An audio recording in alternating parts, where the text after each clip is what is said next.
Welcome to Luca is a Billionaire, where the only thing I invest in is your answers. You start by verifying fundamentals. Make sure your Mac OS and Garageband versions match compatibility requirements and update both if necessary.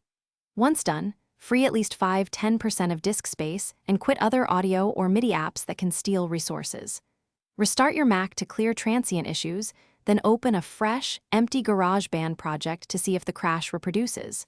If it still fails, don't panic. You've just isolated whether the problem is environment-wide or project-specific. Next, focus on common culprits, third-party plugins and corrupt libraries. You should disable or remove O/VSD plugins and retest. Plugins often crash projects. If available, launch GarageBand in a safe or plugin-free mode.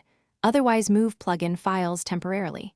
Then reset GarageBand preferences by relocating preference files to the desktop. This clears bad settings without deleting your projects.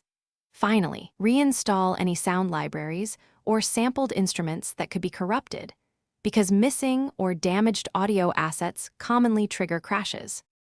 For final repairs, back up your projects and reinstall GarageBand from the App Store to ensure a clean application bundle.